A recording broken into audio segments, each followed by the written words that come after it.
So good morning. The afternoon session is supposed to be interactive or question answer so that no one sleeps. Sleeping is all right, but we don't want somebody to fall from the chair.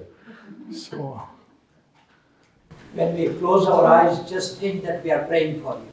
I know. I don't mind. I am good at this old game. In all my afternoon medical college classes during anatomy, they show us bones, hard stuff. So I used to feel very sleepy, seeing all that. So I used to sit and like this doze off. So once my teacher noted, and conveniently I would sit in some little behind so that I am not caught. So once all the tricks of the trade. After all, Lord Krishna's children. So I was nudged by my friend and I got up and my teacher asked me that, Alok, you are sleeping? So I said, no ma'am, I am meditating.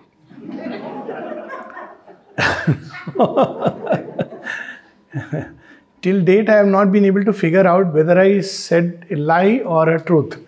And I used to feel very bad about it, that why did I say like this, not true. But then I realized maybe, I don't know why it spontaneously came out that I am meditating, because those were not days when I was meditating like that. So I thought probably something was happening inside. There's always a justification for sleep. It has a close resemblance very often to meditation. So it's okay. I'll presume that everybody is meditating, praying for me or whoever. I have no issues. It's a good thing actually. Mother used to say in the playground when children would come and when children would sleep off, she will say, let them sleep. Because basically what we are trying to do here is not an intellectual query in like a classroom, like a board. That's not how yoga can ever be transmitted. It is more to create an ambience, a yagna, an atmosphere where all our fires come together, like the famous Rig Veda, Sangachatvam. So it comes together, and so there is a whole atmosphere or an energy field, if you want to put it, created, in which we all can bathe, breathe and soak that atmosphere. That's the whole idea. So before we come to other questions, there is of course a subject, but coming into the subject, I slip into it from a question which I feel is a very interesting question. People don't ask often this question. I've been asked this question earlier also. How was God born, right? Something like that.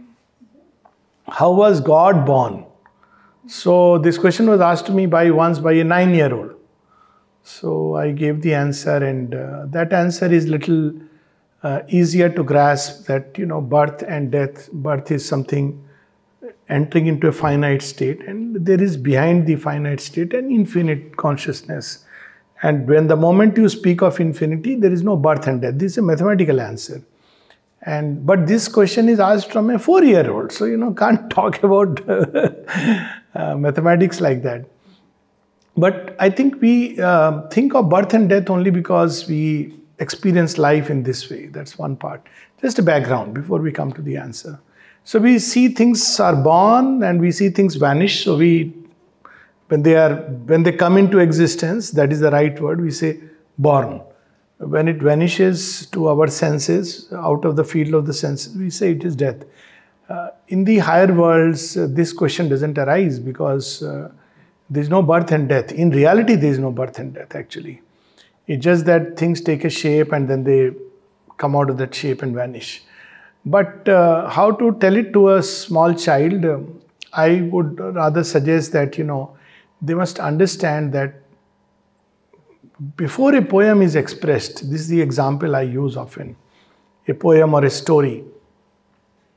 Before it expresses, where does it exist? Does it exist or doesn't exist? Now most children will understand it exists. Where does it exist? It exists in the mind or the heart of the writer, author. We can also take another example that Mama expresses love in countless ways. Now, if she didn't express any of this, will love exist?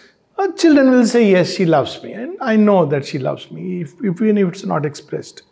So with these two examples, we understand one thing, that things can be in a state of expression or they can be in an unexpressed state. This is a term more convenient, though not perfect, of saying manifestation and unmanifest. This is the way to understand. So all creation is an expression. And even if creation vanishes, there is something which remains in its unexpressed state. A modern example also is very good, that you see the images in the TV, program in the TV. So where does the program come from? So it comes through, some signals, catches, the TV catches. Is it created by the TV, in the TV? No, it's not created by the TV or in the TV. It is created elsewhere and it's transmitted through the TV. So TV becomes a recipient which gives form to something which is in the form of energy packets. This also children tend to nowadays understand because they've grown up on that. And before it has taken even this formless state, it exists somewhere in the mind of the person. And it is such a profound truth. You see, ideas don't die. Their forms, the institutions, they die because they are not perfect enough. Once we say that, then the moment we understand that things are in an unexpressed state. So where is this unexpressed state? It is a state which doesn't have a form. It's just like a formless state. And children can be given this exercise also, even small children, that you want to draw a fish or you want to write a few lines, they're given. Now you just contemplate on it and then you write. So suddenly thoughts will come, pour in, form sentences and they'll write. The moment it is expressed, then it becomes subject to time. That's why they die. This is the big challenge of the immortality at the physical level or other levels, because the moment you express something, it is subject to time. That is the reason why Sri Aurobindo would not announce a fixed date. The mother actually announced when she spoke of 14 months, very difficult months, when she said that at the end of 1954, 31st December, she said the next 14 months are going to be very difficult. Precisely after exact 14 months, the supramental manifestation took place. So this was the indirect way of, announcing a date, but it's not announced, because the moment you have announced, it can be attacked. Have you ever seen that the moments you speak words, then they are subject to all kinds of interpretation, misunderstanding, chaos. So what they need to know is that actually there is no birth and death, there is expression and a lack of expression or unexpressed state. Now, how this unexpressed state came into being, it is in a formless state. That's the highest you can go. And then there is no question of birth and death, because it is in a state which exists for a child. And if a child understands this much, it is actually quite a big advance. Because I have seen even sometimes, people when they are asked this question, I'm not talking of people, but yogis or gurus, and they say, God is creation and there is nothing else. The two are together. And if there is no creation, there is no, it's nothingness. But it's not true. There is the manifest divine, there is the unmanifest divine. Now I'm taking it to the next level. And there is a state of consciousness in which the two are yet together, the manifest and the unmanifest. You can go on saying manifestation itself is eternal and temporal and keep going into that. But essentially, it's enough to know that there is a manifest creation and there is an unmanifest creation. Unmanifest creation, when it manifests, it creates storms, it's a new thing. And the whole creation has to adjust to that. After all, that's what supramental manifestation is about. It was there, but it had never manifested itself. So now it has come into manifestation. So it's bound to create something new. And the whole manifestation is to adapt to it. It has to adjust to it. And of course, there is something which always remains the unknowable mystery. It's good to have that sense of the unknowable, that beyond it there is an unknowable which one has to actually experience and know. And that is another example which I often give with regard to both children and adults. So I tell them, see, supposing I have gone to Himalaya, not supposing I have gone to Himalayas and seen the snow-clad peaks, and now I come and describe it. So what do? I describe in a book form, I describe as images, I can show a film, and you will get a aha experience. Very nice. But this aha experience is only a replication or reflection of the original aha, which you get only if you climb the mountain. Sri Aurobindo at times would say that a particular person, he had the experience of the self in the mind. There is a whole canto in Savitri, in the self of mind. So how, people often, very often, they get an experience in the mind, but they think it is the authentic original experience. No, it is a reflection. That's why we read about the moon. Moon is the spiritual mind. So it is not the original light, it is a reflected light from the sun. So if we are in the higher spiritual consciousness and not yet the supramental, we'll have indirect reflected experience, which we may think as true. They are true in only one sense, that they are reflecting something true. But that original experience can only be had if you actually walk the way. So this is a beginning. You get an aha. Some people get the aha. Some don't get the aha. Hearing about something. Then you walk and walk. And when you reach there, that mystery, that experience, that expression is left to each one, because it's a beauty in it. It's a wonder in it. So it's also good for everyone to remember that there is an unknowable.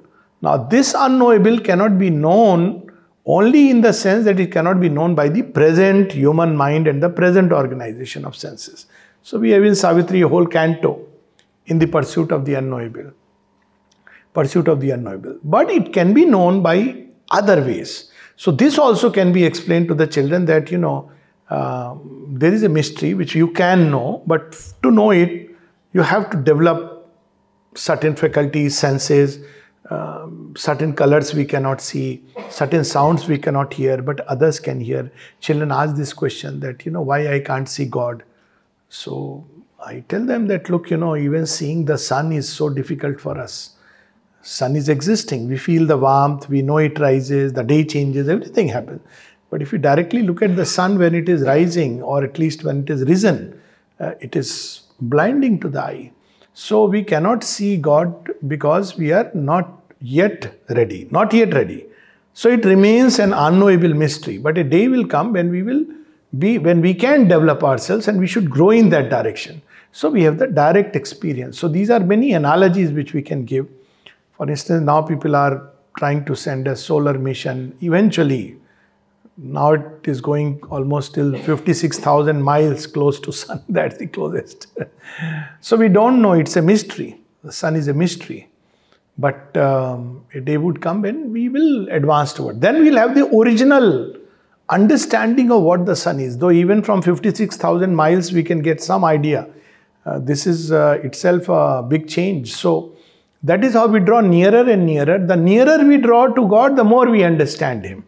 So here on this ground, we can understand thus further and no further. This is the way to communicate this truth. With this, we slip on to the next, which is not next. There is no next because it's all oneness.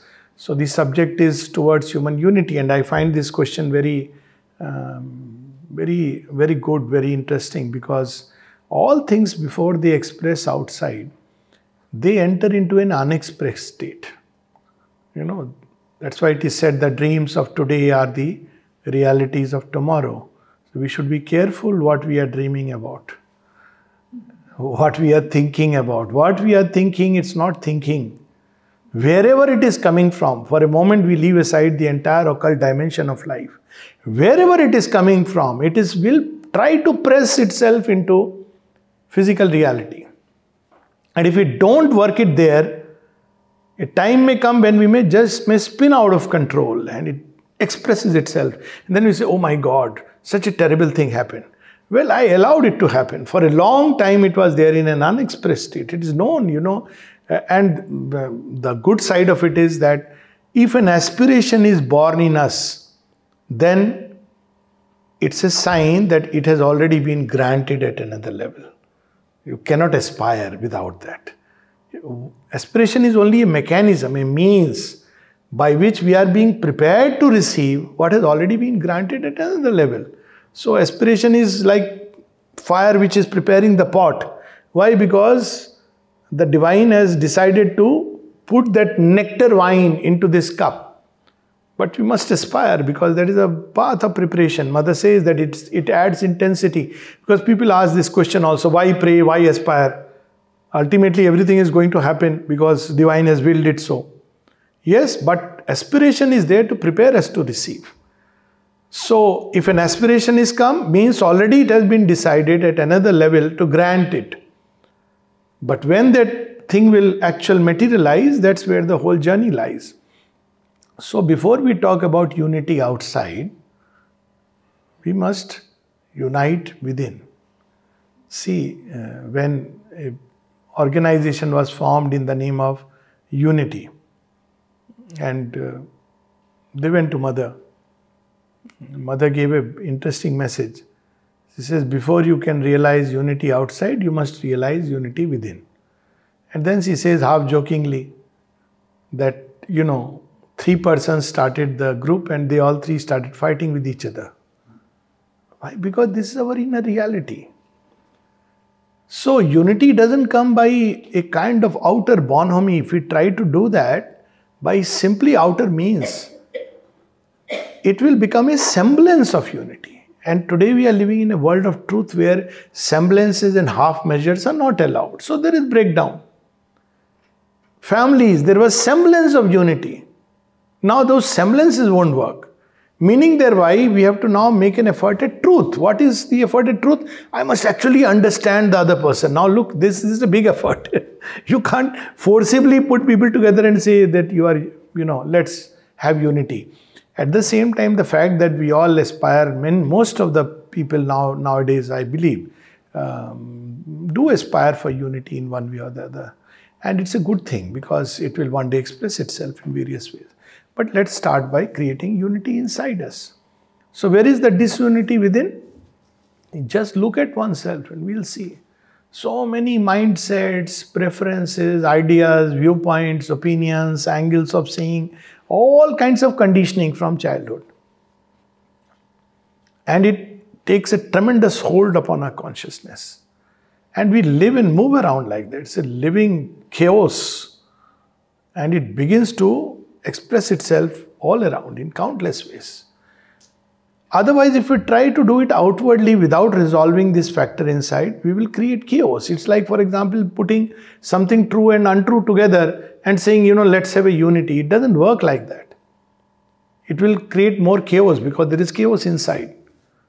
That's why Sri Aurobindo speaks of truth and falsehood not living together. We have to eliminate all these things which are disruptors, which create disharmony inside. Even within us, thought goes in one direction, will in another. Feelings are running in God knows where. Desires have their own logic or illogic. And poor body suffers because it doesn't know whom to listen. We have so many masters inside. So to create inner unity, we have to pick up the highest and the best possible part within us. Normally, in most people, it's the higher mind. And with that, or discerning intelligence, and with that we try to organize our life. When we create some kind of a unity within, we can begin to have some unity outside.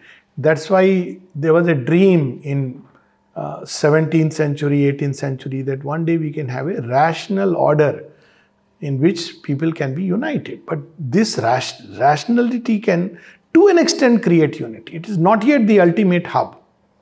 The hub lies deep within the heart, and that's why the emergence of the psychic being is so important. It is only the psychic being which can discover a state which is independent of time and space. And the reason is very simple. The moment you touch it, you discover, oh, you were born in different, dimensions. You were born in Greece, you were born in Russia, you were born. So when you deal with everybody, you know that, well, it doesn't matter who is born where at this point of time. Because spontaneously this knowledge comes. The psychic being carries all these imprints. And even if we don't recover this memory of past life, it's a tricky space. I don't want to get into it.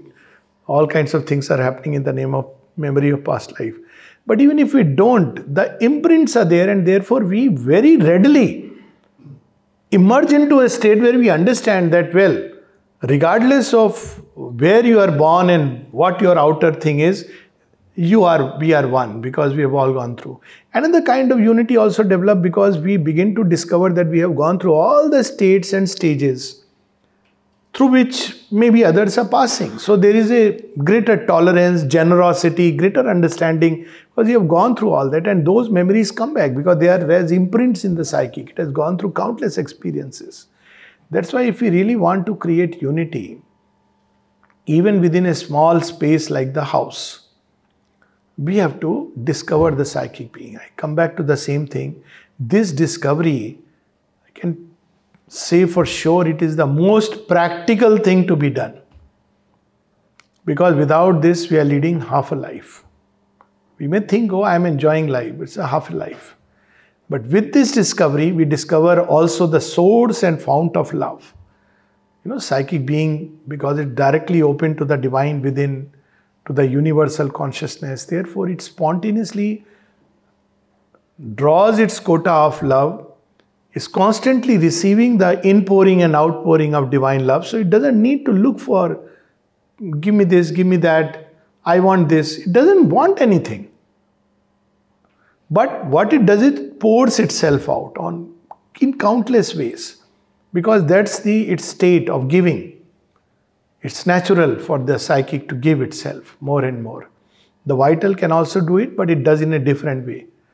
So we must discover this hub. The hub of unity within us is the psychic being, the central point in the heart, and even we know that physiologically that's the place, center of the chest, where there is the electrical neutrality. We spontaneously identify with it. When we meet people, and if you have to say, somebody says, who are you, or whatever, some gesture, I am. So if I have to use a gesture to indicate I am, I will not say I am. If you do this in India, they will think you are very unhappy. Matha phoda hai. I am. Or you don't touch the belly and say I am. You say I am. I am. This is spontaneous. Nobody has to teach us this. Because we know that the true I is here. And when we discover this I within us, we discover it's the same I in everyone. So there is a sense of universality of one family and everything. That's why Sri Aurobindo says this unity has to be created on the basis of discovery of the one self. Which also means that so long as we are very much outwardly tied into so many knots of the ego, of individual ego, my caste, creed, language, state, race, color, then it's very difficult because I have tied myself to 100 knots. So one of the first things which the mother advises, if you want to discover the psychic being, she says, discover in yourself that which is independent of time, space, and the circumstances of our birth.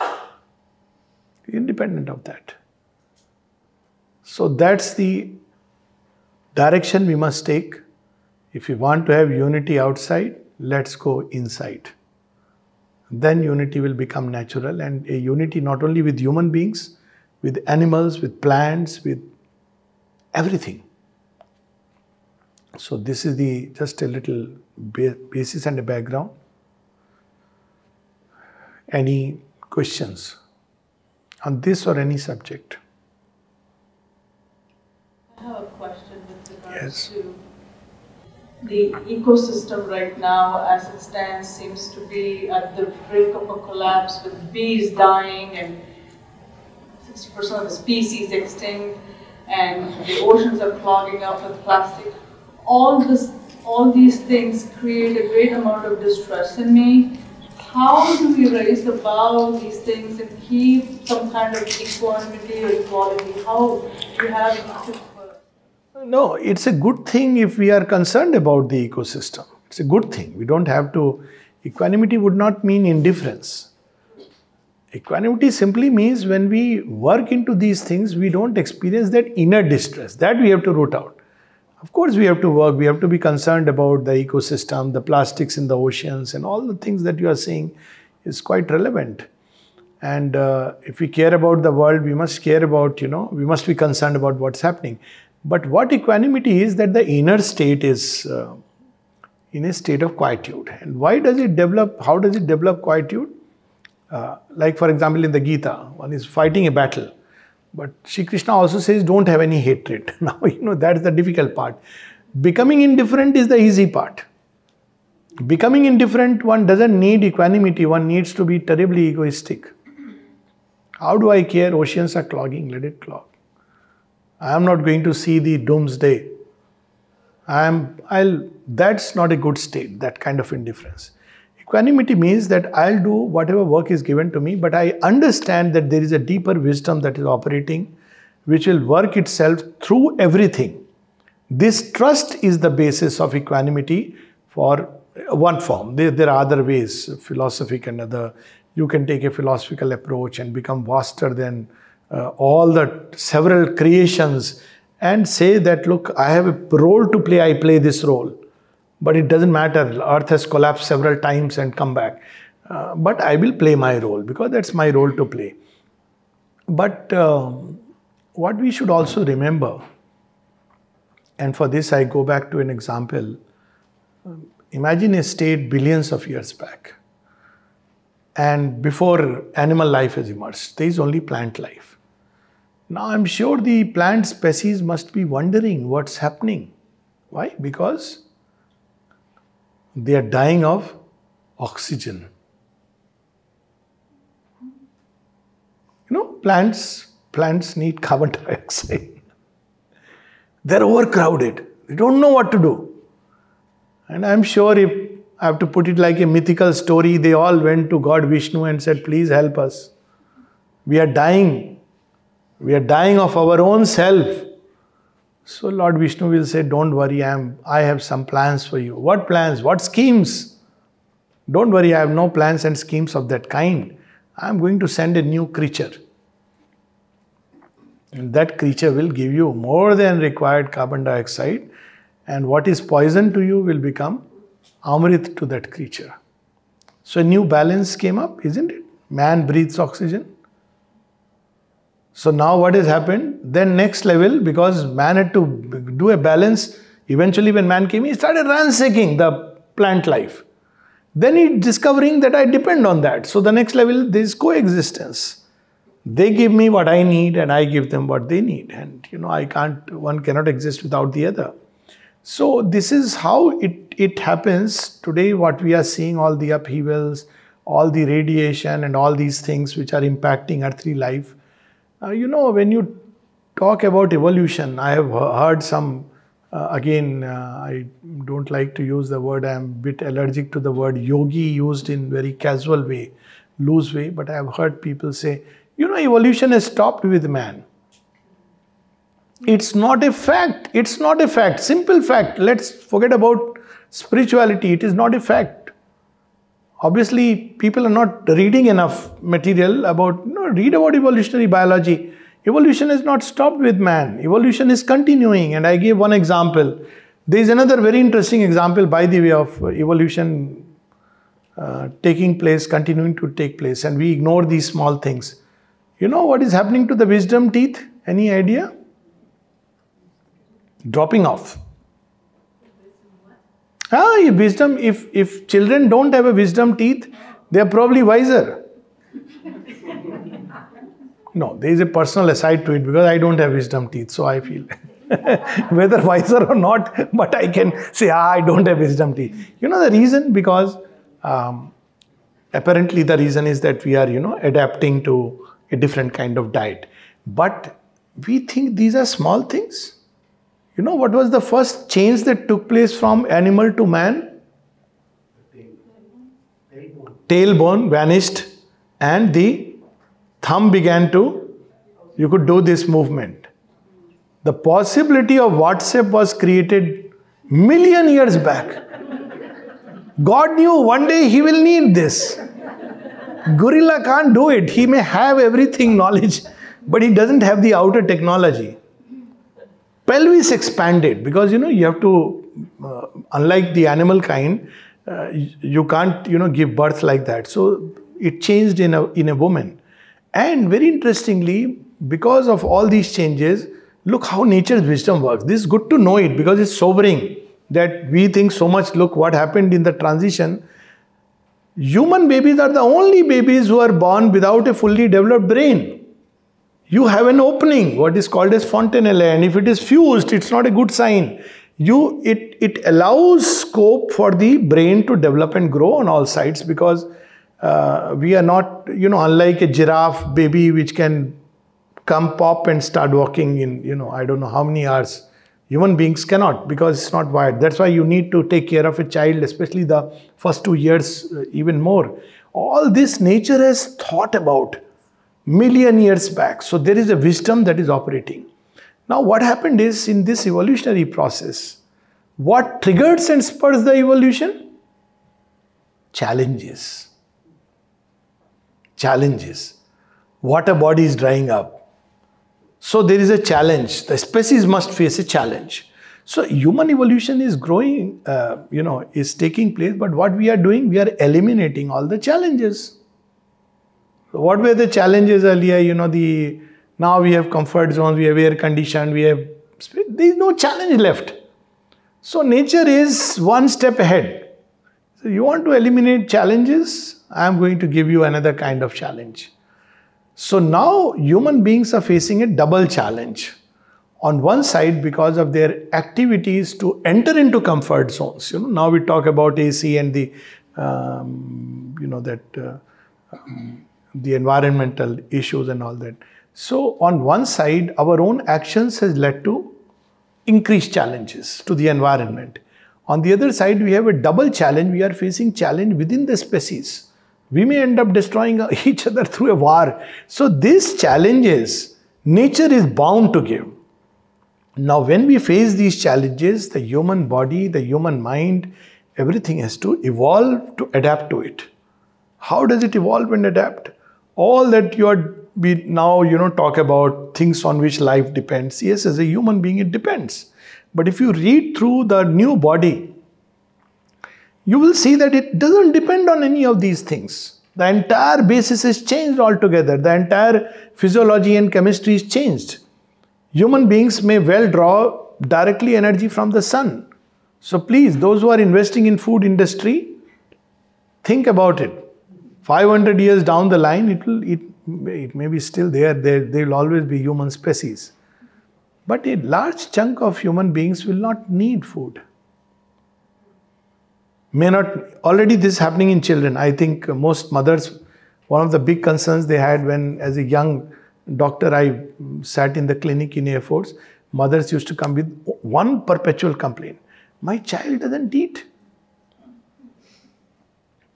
So you keep asking, is he growing? Yes, he's growing. He's active, very active, hyperactive. It doesn't eat. I said, no, nothing wrong with your cooking. Most children are not eating. Isn't it? This ask our parents, they will give it the story. No, you used to eat so well. Why is the grandchild not eating? May not be your generation, but at least, So these are things which are happening, which may look like casual things, but they're not casual.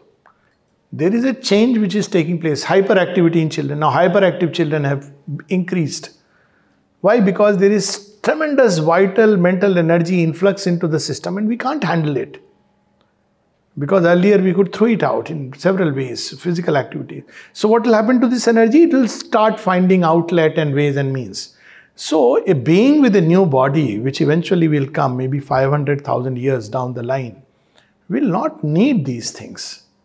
And so much of the things that we are doing will automatically find their new resolution. I'll go one step further. What Sri Aurobindo has seen and foreseen sometimes may sound like a sci-fi.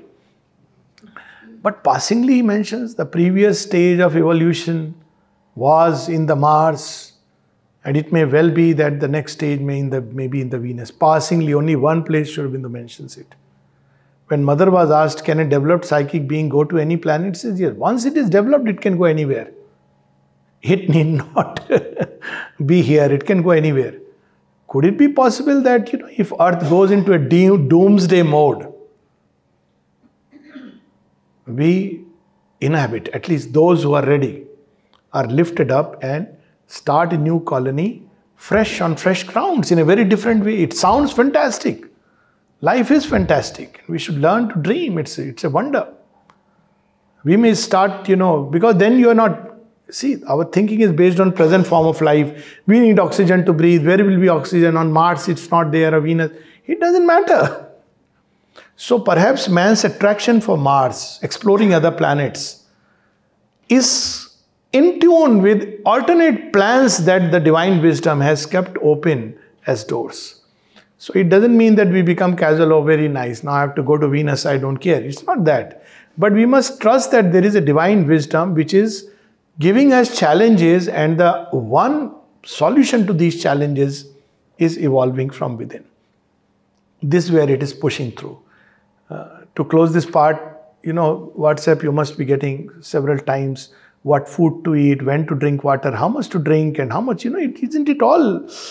Sometimes you feel, my God, somebody is saying, drink this much water, don't drink, sit down and drink, stand up and drink, drink before 6:30, drink, This is only water, mind you, food, exercise, chaotic.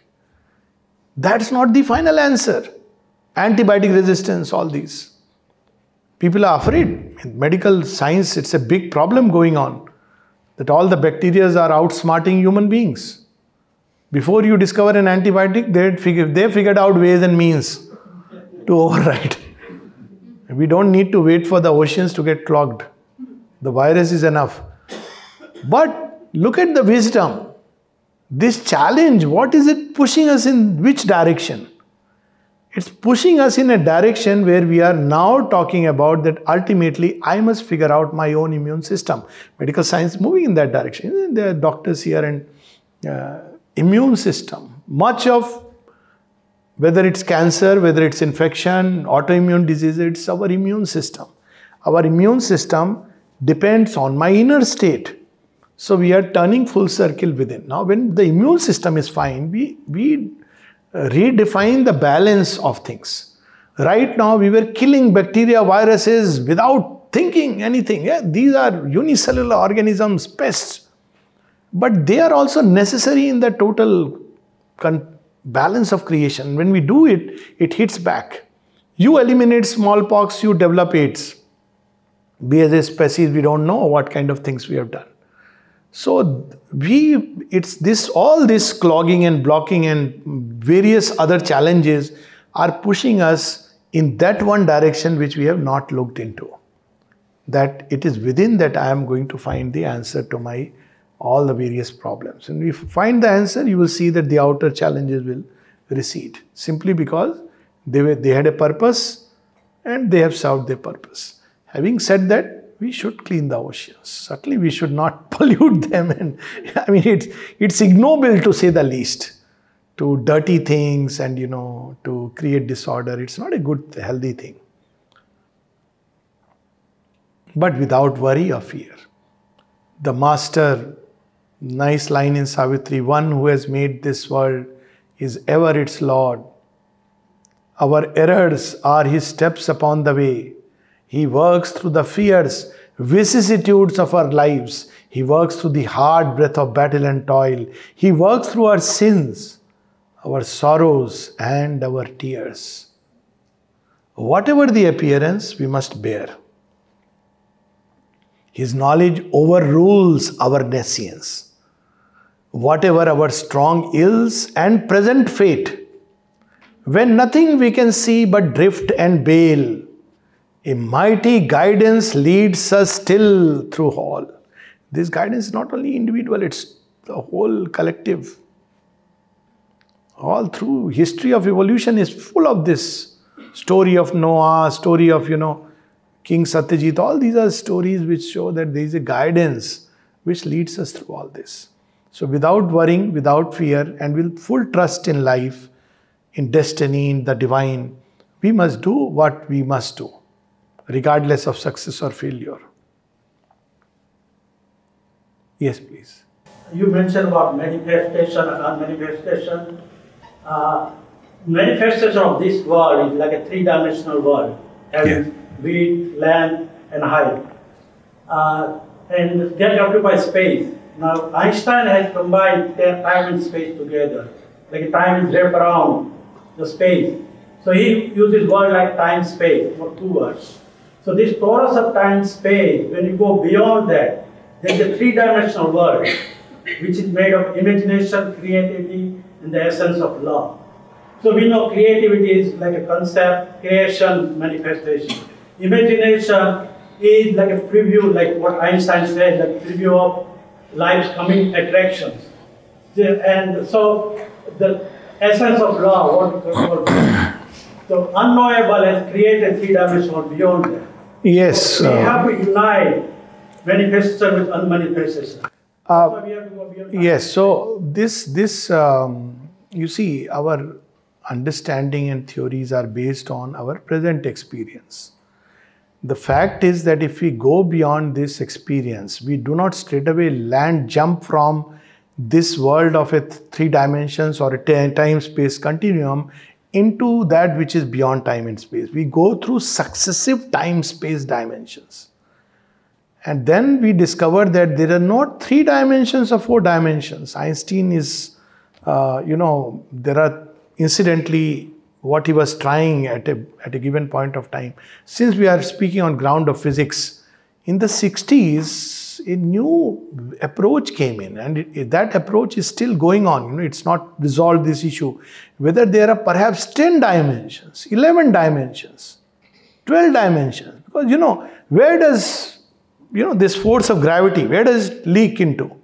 So now people are talking about not 3 or 4, but 11 dimensions, at least, some of them have been speaking. Probably there are many more dimensions than we imagine. But we cannot unite them by all these mathematical plays while being within it. We have to find that hub. And that hub, central hub in this entire creation, is what is called as the divine, who holds all these countless worlds within a single unity. That means man has to arrive at that consciousness of unity in which all these dimensions are held together. Countless dimensions. If I may use the word, ancient Indian mystics speak of many thousands. If you read Guru Granth Sahib, they talk about, lakhs of, dimensions are there. Now, what happens with physics vis-a-vis mysticism? I have a little bit of difficulty in the sense problem with that. Physics deals with the material world, and it's perfectly fine. But when it extends its knowledge of the material into that which is ethereal, it errs, because that's not its field.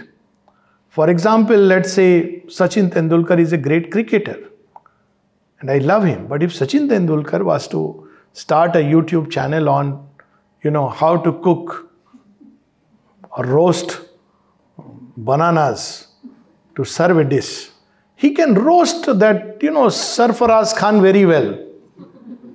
But, it doesn't work because it's a different expertise. So mystic experience, when they speak about dimensions and beyond dimensions, they are speaking of another level of experience which is accessible to us, provided we explore. It's like, in India, when it was possible to travel all the way to US, or in the old world order, as they would put it, in search of India, people went out and they landed up in US, what we call today as America. Now, this is how we have to explore these other dimensions then. But Einstein couldn't, because Einstein, he's a great scientist, but he's a scientist.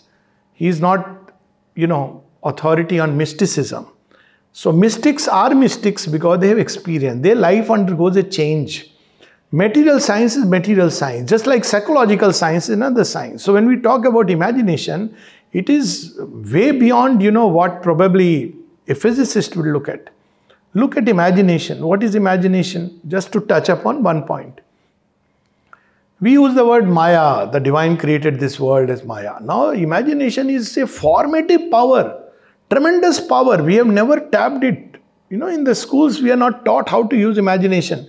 And a very simple exercise, I would give for this. When we watch a television, not we, there are people, children or something, they watch a television which is a horror show. They are afraid. they start closing their eyes. You tell them that, look, it is not, it's just some figure. Look, they are so tiny little creatures. Again, they are afraid. That music and everything. Now, why this is happening? Actually, the mind does not distinguish between what we call as a virtual reality and what we call as a physical reality. Mind doesn't distinguish. That's something very amazing. That's why when you go through, a virtual reality experience, what happens? You know it is not real. But go through it and see the body will react. Unless one has learned to detach and several times one has gone, one knows, okay. Madame Tussauds Museum, go through that horror tunnel. None of this is real. Mind knows one part of mind, but that experience is very different. It hits very hard. So, it's important to treat mysticism and spirituality as an earnest pursuit of truth. Only the means and instruments are different. And if we want to really pursue spirituality, we have to use means and instruments which are valid for that field. I can't understand psychology by studying atoms. I have to use other ways, other means. It may be very difficult for me to measure love. You see, since we mentioned love, now in the world of matter, you have measurement. Space is a measurement. But let's talk about something which cannot be measured. My experience of love may be limited to this time-space continuum, but is love limited to that? My experience is limited to that. Psychologists will use this language. Psychologists will not say that, love is belonging to this dimension. Say I don't know where it starts, how it starts, on a psychologist. So each field of study has its own method and it should be pursued like that. So if you want to discover truth from the spiritual or mystic standpoint, the way is to go within, to go past these dimensions. Many dimensions will come. In all these worlds, truth will reflect itself in a certain way. Savitri is a wonderful compendium of that. We see that at the material level, truth manifests as beauty of forms, subtle physical. Go into the vital, truth manifests itself as power. All the beings there, they walk with regality, the regal beings. They have a stamp of royalty. Go still further, truth manifests itself as, that love and feelings and even imaginations, all these things. Into the mind world, it manifests as ideas that change reality, reshape reality. And when we go beyond all this, then we experience that before which all disguises fail. Human mind remaining where it is cannot know the unknowable. It has to abdicate to the light and be remolded by the light. This is the only door of entry. So it is a tremendous thing, and that's why approaching it in all humility. There is so much more of the beyond. But till then, no harm in having some kind of a workable hypothesis. It's okay.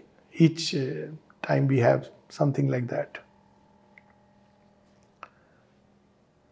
So, but yes, this is wonderful. Probably with that, we could stop that love is the hub. One more. Yes, please.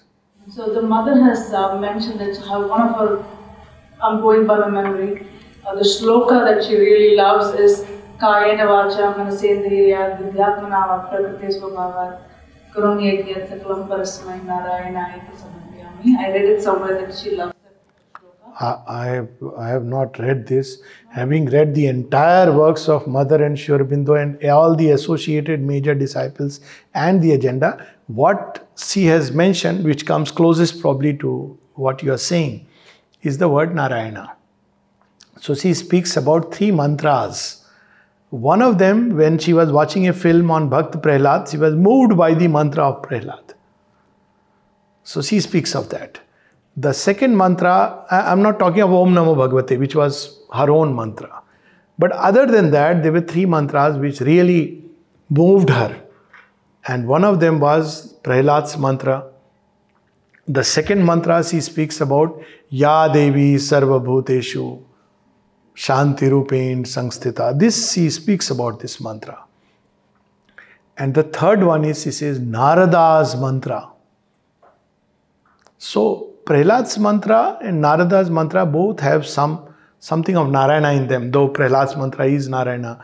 And Narada uses both Om Namo Narayana, but also Narada is known to use Om Namo Bhagavate Vasudevaya. So this is the closest that she comes to. Mother knew Sanskrit. She has also written Isha Upanishad in Sanskrit script. But I mean, she didn't, not to my knowledge, it may not be the last word of knowledge, there is no last word, but certainly I have read all the works, and I can say for sure this much, my memory won't fail me, because it will strike very, very much that she has not said that. It's very important also to be very careful. That reminds me of many things which come in the name of, Mother and Sri Aurobindo. And nowadays with WhatsApp and all this, I have myself seen, and I don't much bother. Sometimes I have gone back and look, what is the source of this information? That's the best way. So then, it's the typical thing that, I got it as a forwarded message. So you go back and back and back. Sometimes even, particularly Savitri, I've seen misquoted on the ashram notice board. How?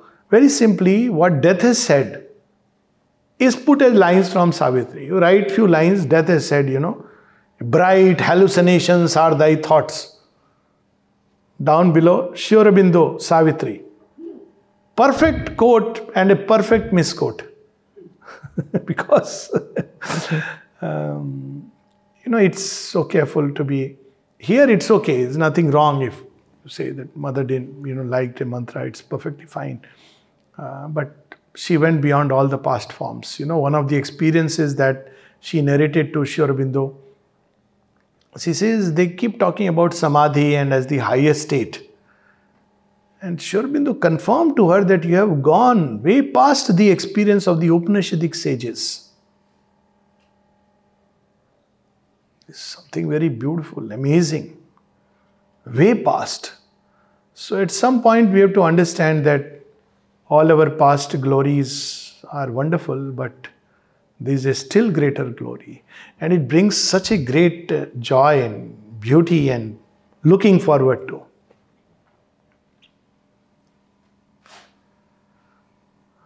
So with that we can, yes.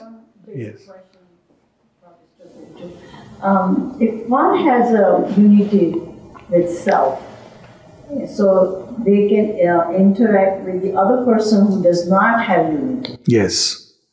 How do you interact? Oh, beautifully, beautifully. Because in fact, it helps the other person to recover his unity in whatever measure. See, normally what we interact with, we are not dealing with people. We are dealing with perceptions. You see, that's why psychology is science of perception. We have an image of people. That image is formed in our mind because of various reasons. I am not going into it. So the moment I meet, I have an image. So I am dealing with an image, not with reality. Now, when I discover my own reality, what is that reality? The divine presence within. Spontaneously, it opens the door to discover that reality inside the other person which was hidden. Now, what happens? Take an example. A child tells me that, you know what? I don't think you know this, or something like that. Now, if I look at the divine presence within, if I am conscious of that babble of a child will convey sense to me. But if I deal in I have not discovered this inner unity. Oh, tu janta hai, you will teach me now. Now see, a cause of so many quarrels and conflicts are because of this. Because we are dealing with divided states of consciousness, and therefore we actually impersonate ourselves unknowingly, and we deal with perceptions of people, images and all these things. When the images are torn, you see the divine. What do? You inwardly you are going down. That's why in the best tantra, highest tantra, Swami Vivekananda speaks of it, and Sri Aurobindo Tantra Sar, it's mentioned like that. And I always remind, we talk about women Shakti. What is the highest tantra? What is the puja? Ultimate peak, when you don't need any more mantras and yantras and pujas, is to regard all women as goddesses. Now imagine if a woman is angry, let's say you're married and your wife is angry. What will you do? Mother Kali, please. Shanti, Shanti, Shanti. You are all the time angry, you are anger prone, and I don't like you, I hate you. I'll find Lakshmi for myself. If you destined for Kali, Kali will come. Sri Aurobindo takes it one step further. He says, why only women? All men and women, they're all manifestations of the one Shakti. Imagine looking at life like that. You can't have quarrels after that. You will have differences of understanding because there is one level at which you are seeing life. And there is another level, you don't have to say, yeah, okay, because you want to please a person. No, you have another level of understanding because those eyes have opened inside you. And there is another level of understanding where, one can see because one has gone through that stage that this is a state of ignorance. But you have compassion towards it.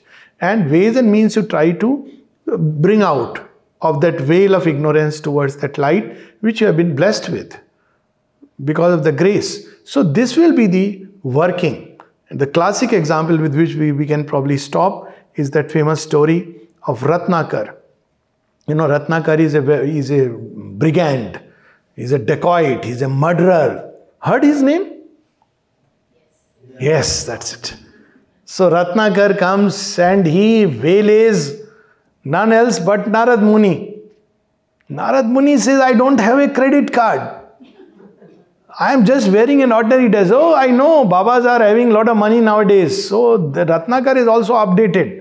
You are dressed like a Baba, you must be having a 1,000 crore empire. He said, no, I am not that kind of Baba, I am a genuine fellow. I don't build empire of that kind. I have another empire, but that's the empire of the Lord.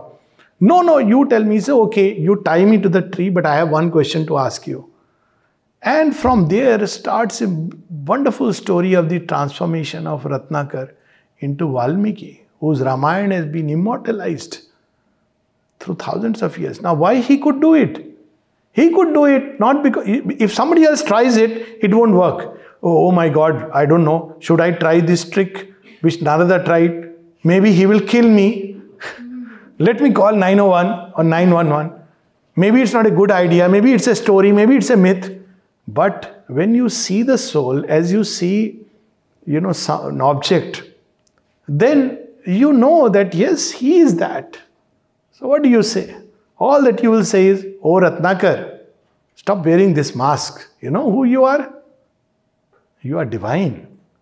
And if you have realized the divine within, this one sentence will be enough to trigger in him a cascade of events and inner processes to lead us to that. That was the way. What does the Guru tell a disciple?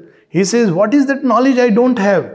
He thinks he's a learned man, goes to a kingdom, and there who is sitting a king called Prabhahaka. He is a Raja, and in discussion he makes this rishi see the dust that your knowledge is nothing, because he knows more than that. He's a king, but he knows more than that because he's a yogi.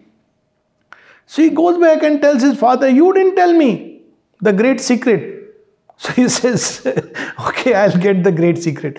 Ultimately, what is that great secret? It's just a small mantra, Tattvamasi. You are that. Sohamasmi. I am that. Now you see, when this has a meaning only when we have discovered. When we have not discovered it, then Ravana also said, yes, Aham Brahmasmi. But he took the self for the bodily self. So when we are in that state of consciousness, things change. Sure, with those aphorisms, the tiger does not attack the yogi. He loses his violent instincts, at least momentarily, when he's confronted with a yogi. Okay, we'll stop, otherwise this is beautiful. Thank you so much.